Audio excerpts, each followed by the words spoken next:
दंडकारण्ये नासिक बंबई मध्यांतरे कल्याण थाना मध्यांतरे अद्य डोंबिवली उपनगर मध्यातः आयरे गांव नाम अस्मिन् स्थाने है।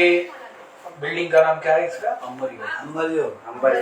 अंबरियो नाम अट्टालिका मध्यातः चतुर्थ अट्टालिकोपरि स्वगृहे वर्तमाने आनंद नाम संवत्सरे श्रीसूर्ये उत्तरायणे महामांगल्यप्रदे मासानां मासोत्तमे उत्तमे मासी शुभे फाल्गुन मासे कृष्णे पक्षे अद्य दशम्यां तिथौ उपरांत एकादश्यां तिथौ मूल नक्षत्रे यथा योगे यथा करणास्ते सूर्यचंद्र भौम बुध गुरु शुक्र शनित्सु एवं ग्रह गण गुण विशेषण विशिष्टायां शुभ पुण्य तिथौ सकल शास्त्र श्रुति स्मृति पुराणोक्त वेदोक्त फल प्राप्ति कामः गोत्रोच्चारः। अपना गोत्र लेंगे, अपना नाम लेंगे। बोला नामाहम श्रुति स्मृति पुराणोक्त वेदोक्त फल प्राप्ति कामः धर्मार्थ काम मोक्ष चतुर्विध पुरुषार्थ सिद्ध्यर्थम तथा च कायिक वाचिक मानसिक सांसारिक ज्ञात अज्ञात दुरित पाप क्षयार्थम तथा च मम गृहे स्थिर लक्ष्मी निवासार्थम अप्राप्त लक्ष्म्याः प्राप्त्यर्थम प्राप्त लक्ष्म्या चीरकाल संरक्षणार्थम 10 विध सहस्त्रविध कोटिविध लक्ष्मी फल प्राप्ति अर्थम मम गृहे सर्वदा सुख शांति ऐश्वर्यादि अभिवृद्ध्यर्थम मम जन्म वर्ष लग्न गोचर कुंडल्यां स्थिताः केचित् विरुद्ध ग्रहाः तैः संसूचितं सूचयिष्यमाणञ्च तत् सर्वारिष्टं शान्त्यर्थं सर्वाभीष्ट सिद्ध्यर्थं तथा च दशा अंतर्दशा प्रत्यंतरदशा केचित् कामं तं प्राप्नोति निश्चितम् इति मम संकल्पः परिपूर्णता प्राप्ति अर्थम तथा च विशेषतः भगवते शाम्ब सदाशिव कृपा प्रसाद द्वारा मम गृहे आधि व्याधि जरा पीड़ा मृत्यु रोग परिहार अर्थम तथा च समस्त मनोकामना परिपूर्णार्थम अद्याहं ब्राह्मण सहायेन यथाविधि रुद्राभिषेकादि कर्म अहं करिष्ये तत्रादौ निर्विघ्नता सिद्ध्यर्थम गणपति गौरी पूजनम षोडशमातृका पूजनम नवग्रह मंडल देवता पूजनम वास्तु पूजनम सर्वतोभद्र मंडल देवता पूजनम एकलिंगतो भद्रमंडल देवता पूजनम वरुणादि देवानां पूजनम अहं करिष्ये तत्रादौ दक्षिण दिशि कालभैरव उत्तर दिशि हनुमद्देवता शंख घंटार्चनम दिगरक्षणादि दीप पूजनम कर्मपात्र पूजनम पृथ्वी पूजनम अहं यथाविधि करिष्ये। और भी आपके मन में जो भी कामना हो आंख बंद करके भगवान को बोलेना ही आपको बोल करके चौकी के पास में गणपति जी के सामने छोड़ देंगे। ओम जज्जाग्रतो दूरमुदैति दैवं तदु सुतस्य तदैवैति दूरं गमन् ज्योतिराञ्जो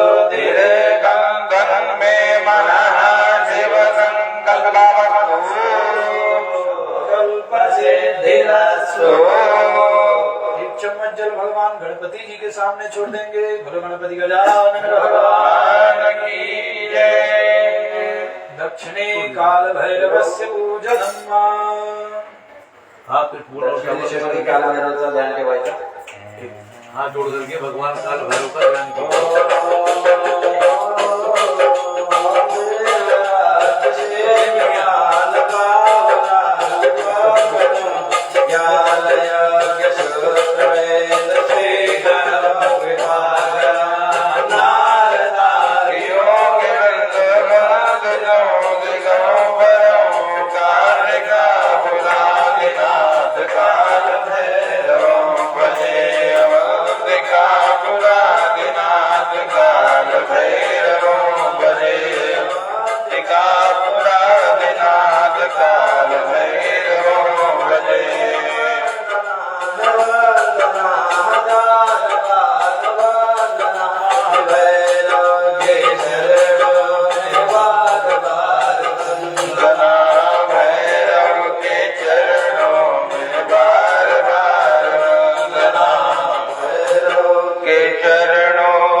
काल भैरवाय नमः। ध्यानार्थे आह्वानार्थे पूजनार्थे गंधर्व पुष्पाणि समर्पयामि नमस्करोमि। अभी हम लोगों ने भैरव का पूजन किया। किसका किया? भैरव मतलब खंडोबा। खंडोबा म्हणजे कोण? शंकरा। ये बिटिया हाथ जोड़ दे। तो भैरव जी का पूजन हम लोग करते क्यों है? कारण मालूम है? नहीं मालूम है। खंडोबा का पूजन हम लोगों ने इसलिए किया, जैसे ही आपको पहले ही बोला गया कि हमें पूजा कहाँ करना है? दक्षिण दिशा में करना है। तो आपके मन में एक प्रश्न उठता है कि दक्षिण में ही क्यों करें, अन्य किसी दिशा में क्यों नहीं? तो शास्त्रों ने बताया कि दक्षिणे दानमा प्रोक्ता पिशाचो राक्षसा। दक्षिण की दिशा पिशाचों, दैत्यों, राक्षसों की दिशा बताई गई, यमराज की दिशा बताई गई है। तो दक्षिण दिशा से ही हमारे ऊपर संकट आते हैं।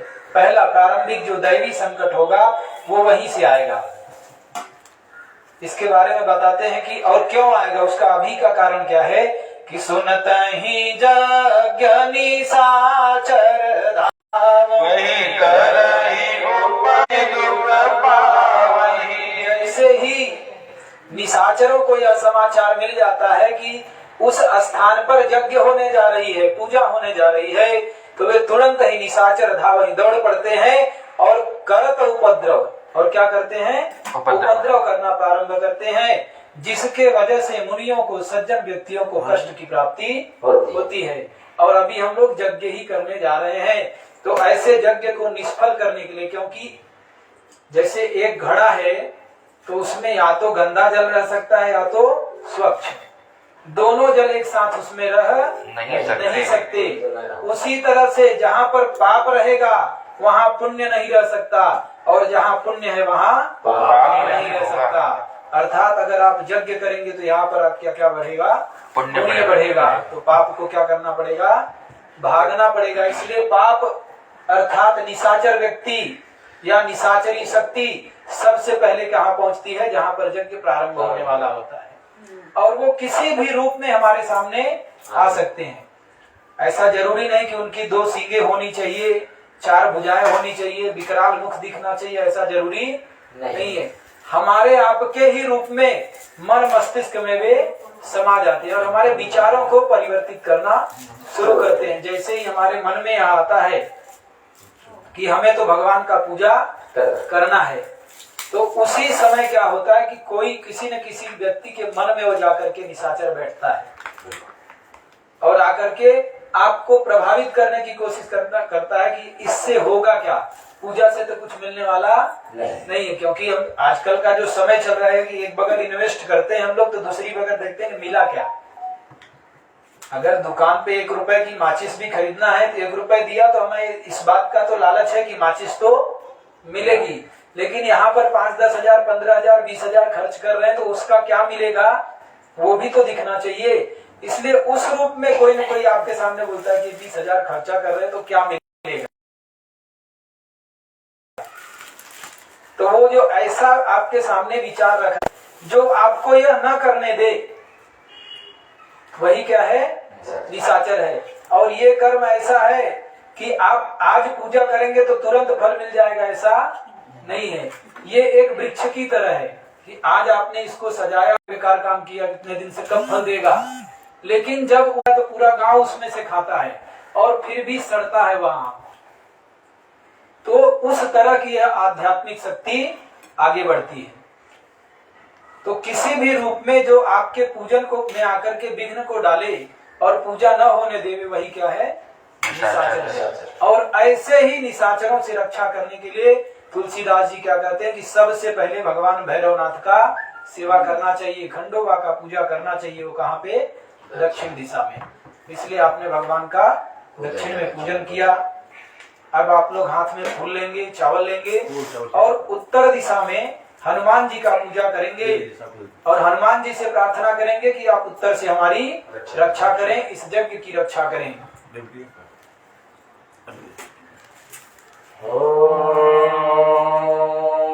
उत्तर दिशा हनुमते नमो। अपुलंग सेंदो सलिलम सलिलम यशो कर्मणि जन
अभी आपने उत्तर में हनुमान जी का पूजा किया। कहाँ पे? उत्तर। क्यों किया? दक्षिण में तो आपको मालूम पड़ा, उत्तर में क्यों किया? उसमें दिए ने तो तेल गिरा लेना। आता बघा, जो पर्यंत तुम्ही इथे बसला आहे ना, भटजी जे काही मंत्र बोलता आहे आणि जे काही सामग्री तुम्हाला बोलता आहे की इथे टाका तिथे टाका, जर तुम्हाला त्याचा अर्थ माहित नाही तर तुम्ही विचारा, बरोबर, की हे कशासाठी करावं. कारण जर तुम्ही नाही विचारलं तर भटजी लोक लवकर लवकर करून पडतील, बरोबर आहे. जर तुम्हाला गरज आहे तर तुम्ही विचारा. तो आता उत्तर दिशेमध्ये तुम्ही हनुमानजीच्या सेवा केला, मारुतीच्या.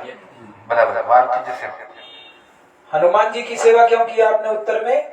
उसका कारण जैसे मैंने थोड़ी देर पहले बताया कि दक्षिण से कौन आक्रमण करता है, तो पिशाच, राक्षस, दैत्य, जितनी आसुरी शक्तियां हैं वो. तो कभी कभी क्या होता है, जब उत्तर दिशा से आप जब पूजा प्रारंभ करते हैं ना, तो आपके ऊपर दैवी आपदा भी आती है. कभी कभी हम लोग क्या करते हैं, नवरस रखते हैं, मानता मान के रखते हैं, मन्नत मांगते हैं कि हमारे घर में एक लड़का पैदा हो गया तो ये पूजा करेंगे, ये वाला काम मेरा हो गया तो ये पूजा कर देंगे. तो एक एक मन्नत, नवरस हम लोग पहले से रेडी रखते हैं. और कभी कभी क्या होता है कि मन्नत तो पूरी हो गई लेकिन वो पूजा हम लोग नहीं कर पाते. जब ऐसी सेवा, ऐसी पूजा आप नहीं कर पाते तो उस समय आपके ऊपर दैवी आपदा आती है. अगर भूल गए आप तब आपके ऊपर दैवी आपदा आती है. और जब दैवी आपदा आती है तो कई तरह का संकेत हमको पहले से मिलने लगता है. जैसे अकारण घर में आग लग जाना, आपने मंदिर में दिया जला करके रखा है, कपड़ा जल गया, दिया का बोले कुछ भी नहीं था फिर भी जल गया, तो वो आपके लिए कुछ एक संकेत मिलता है कि कुछ ना कुछ तो आपकी मन्नत अधूरी रह गई है, जो आपका तो पूरा हो गया लेकिन आपने उसको नहीं पूर्ण किया. एक तो यह कारण है कि जब आपसे ऐसा कोई अपराध हो जावे तो हनुमान जी की कृपा से आपको स्मरण आ जावे. और दैवी आपदा जब भी आती है तो कहां से आएगी? उत्तर दिशा में. इसलिए आपने उत्तर में हनुमान जी का पूजन किया. इसके अलावा हनुमान जी से एक आप बल मांगते हो, सेवा करने का बल. कौन सा? सेवा. क्योंकि परमात्मा की सेवा करना कोई आसान काम नहीं है. इसलिए अगर सेवक कोई सबसे बड़ा हुआ आज तक इस संसार में, इस ब्रह्मांड में, तो हनुमान जी से बड़ा कोई सेवा नहीं कर पाया. तो इसलिए आप उनसे वही प्रार्थना करते हो कि जो सेवा का भाव आपके अंदर है वही सेवा का भाव मेरे अंदर आवे और मैं परमात्मा की सेवा कर पाऊं. इसलिए आपने उत्तर दिशा में हनुमान जी का पूजन किया. अब आप फूल लेंगे, चावल लेंगे और भगवान के गरुण देव का घंटी के अंदर में ध्यान करेंगे. ओम श्री विष्णुवान प्रणमामि भक्त्या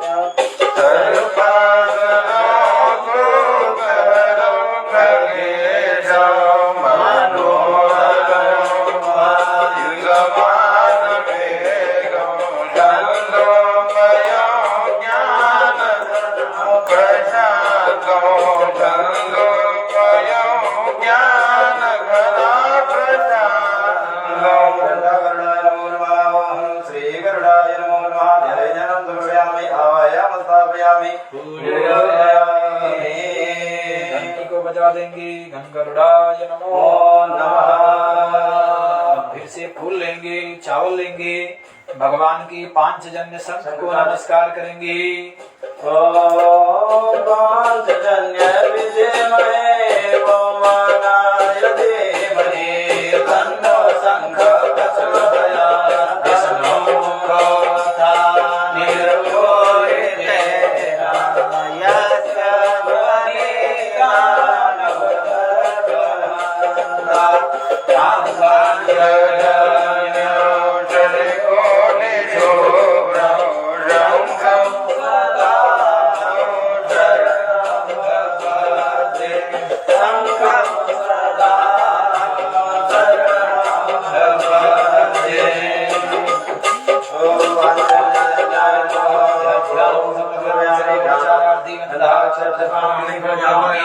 शंखध्वनि कुर्यात्.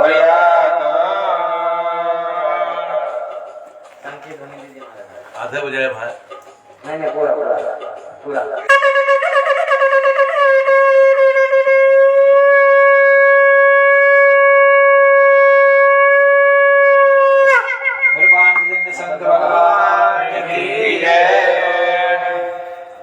फूल की पंखुड़ी धारण करेंगे, अंजलि को फैला लेंगे इस तरीके से। ये देखिए दोनों अंजलि में पुष्प को धारण करेंगे और भगवान यज्ञ नारायण से, विष्णु से प्रार्थना करेंगे कि हमारे इस यज्ञ की रक्षा करें।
श्वासात घ्यायचा, म्हणायचं असुरा असुरा अपयांत अपयांतु श्वास सोडायचा, म्हणायचं विष्णु विष्णु देव देव यजनम यजनम रक्ष रक्ष आकाश मध्ये सोडायचा। ओम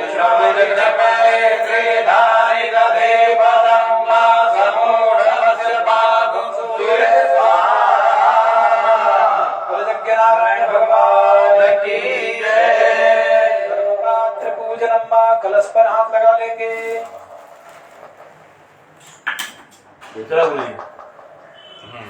तत्वायामि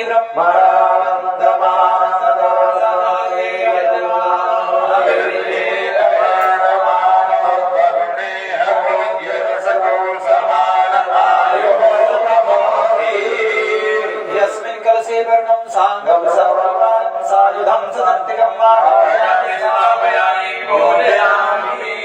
वेद पूजनम, जहाँ पर पंडित जी चावल चंदन लगा रहे हैं वहीं पर आप चावल लगाते जाइए। पूर्वे ऋग्वेदाय नमः, ऋग्वेदं पूजयामि। दक्षिणे यजुर्वेदाय नमः, यजुर्वेदं पूजयामि। पश्चिमे सामवेदाय नमः, सामवेदं पूजयामि। उत्तरे अथर्ववेदाय नमः, अथर्ववेदं पूजयामि। मध्ये वंबरुडाय नमः, वरुणं पूजयामि। मत्स्य मुद्रां प्रदर्शयेत्। ओम बम बम बम बम बम बम बम बम अंकुश मुद्रां प्रदर्शयेत्। सूर्य की ओर अंकुश मुद्रा घुमाएंगे।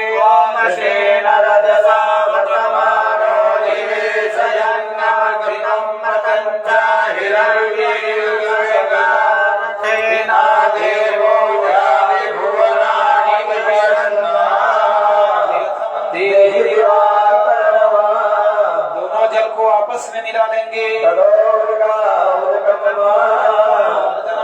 प्रोक्षणम आपो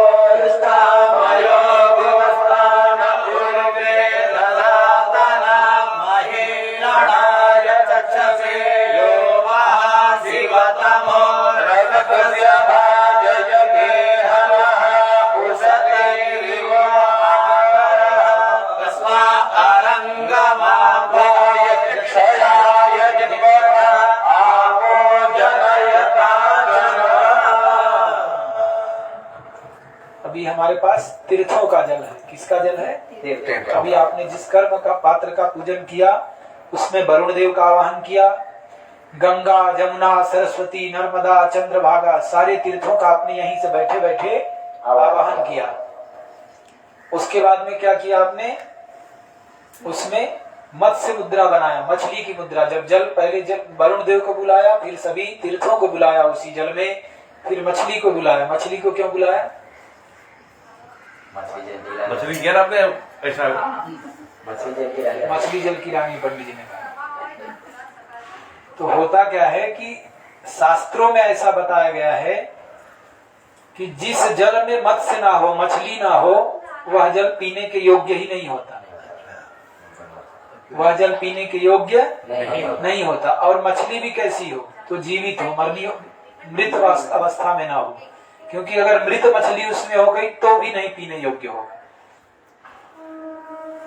इसलिए अगर पहले आप पूर्वजों के बारे में अगर आप कुछ पता होगा तो पूर्वज लोग ना पहले कुआं होता था, बावड़ी होती थी, तो बावड़ी में से जल पीने के लिए निकालते थे हम लोग। तो उसमें अलग से कासव छोड़ देना, मछली छोड़ देना, ये बुजुर्ग लोग कर दिया करते थे। उसका कारण मछली पालना नहीं होता था। उसका रियल रीजन क्या होता था कि मछली जल में होनी चाहिए, जिससे जल की पवित्रता बनी रहे।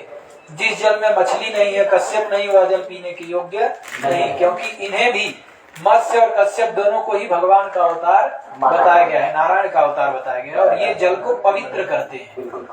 इसलिए आपने क्या किया, मछली बनाई और इस तरीके से ये वरुण देव के सामने संकेत किया, अर्थात मछली है लेकिन जीवित है, मुर्दा वाली नहीं।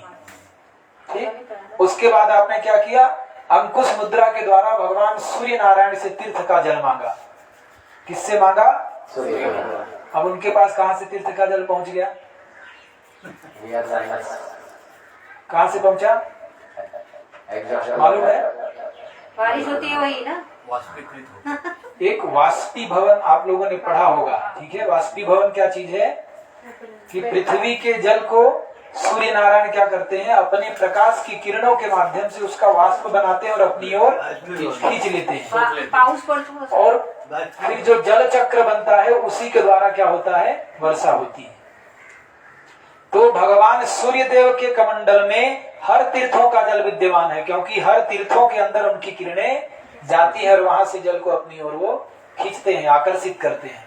तो जब मंत्रों के द्वारा आप आवाहित करते हैं तो उन्हीं तीर्थों का जल हमें अपने पात्र में प्रदान हो जाता है। तो इस समय हमारे पास ब्रह्मांड के सारे तीर्थों का जल विराजमान है और यह जल पूजन के योग्य है, इसलिए आपने कर्म पात्र का पूजन किया। अब इसके बाद में हमें 2 विटनेस चाहिए। क्या चाहिए? गवाह चाहिए। साक्षी। जो भी कर्म हम करें उसका विटनेस, साक्षीदार होना आवश्यक है। जैसे यहाँ पर हम लोग जो भूमंडल पे करते हैं उसके लिए भी, और जो परलोक के लिए कर्म करते हैं उसके लिए भी होना जरूरी है। तो आप अपने 2 विटनेस चुन लीजिए। किसे चुनते हैं? कोई चुनेंगे? हमको ही चुन लोगे? सोच के चुनना। हम लोग गवाही नहीं देंगे, वो लोग भी गवाही नहीं देंगे। कौन साथ में जाने वाला है पहले बताओ। Nobody will go। कोई भी साथ में जाने वाला किसी को पता ही नहीं ना कौन नहीं है, बताएंगे अभी। ठीक है। तो गवाह विटनेस ऐसा होना चाहिए जो साथ में जावे और वहां पर गवाही दे दे कि नहीं, इस व्यक्ति ने 5-6 ब्राह्मणों को बुलाकर अपने घर में रुद्राभिषेक किया था। तो इसमें से तो कोई साथ में जाने वाला नहीं है। आप दोनों भी साथ में जाएंगे इसकी भी गारंटी नहीं है। सब बारी बारी से जाने वाले हैं और असमय जाएंगे। तो आपके सामने 2 विटनेस के रूप में, पहले विटनेस भगवान सूर्य नारायण जो निरंतर आपके पूजा को देखेंगे और वहां भी साथ में रहेंगे। इसके बाद अगर रात्रि में पूजा करते हैं तो चंद्रदेव। अगर संध्या काल के समय पूजन करें तो न तो सूर्य रहेंगे न तो चंद्रमा। तो इसलिए दीपक के पूजन की व्यवस्था बनाई गई है। तो एक विटनेस तो आपके सूर्य देव हैं और दूसरे विटनेस आपके दीप नारायण अग्निदेव।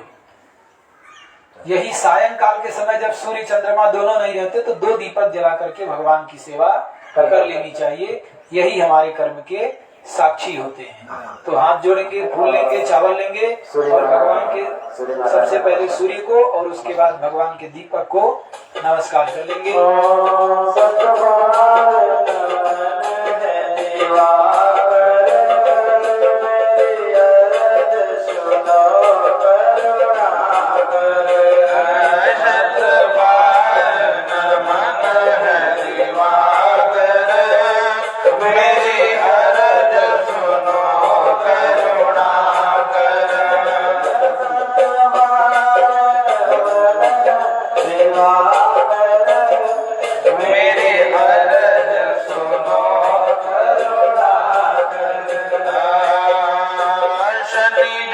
जमुना जनक आप हो, ये वेदों ने गाया है। शनि जमुना जनक आप हो, ये वेदों ने गाया है। जीवन ज्योति आपसे जलती, यह मत सबको भाया है। जीवन ज्योति आपसे जलती, यह सबको भाया है। तुम रघुवंश के मोर मुकुट हो, तुम रघुवंश के मोर मुकुट हो, तुम ही नाथ प्रभाकर शतबार नमन दिवाकर। मेरी अरज सुनो करुणाकर, शतबार नमन दिवाकर। मेरी अरज सुनो करुणाकर। गणेश्वरियाय नमस्कार समर्पयामि। भगवान को अर्घ्य करना तुम्हारा एक चम्मच है।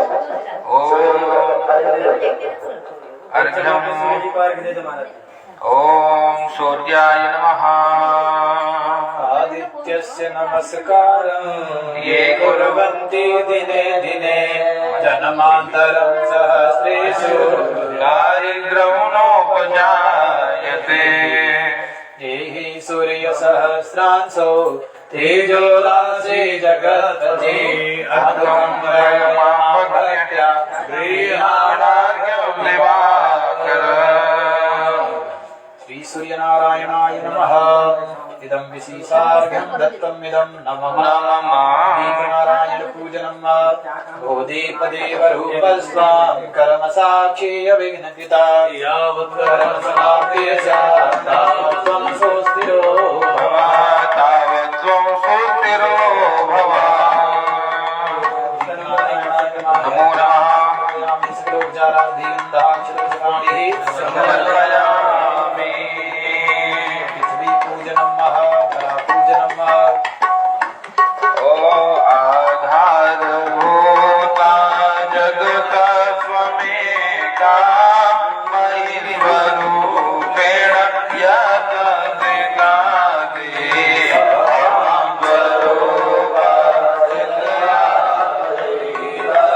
काम्यायते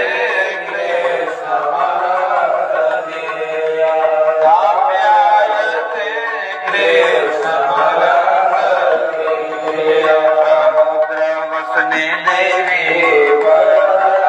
नमः।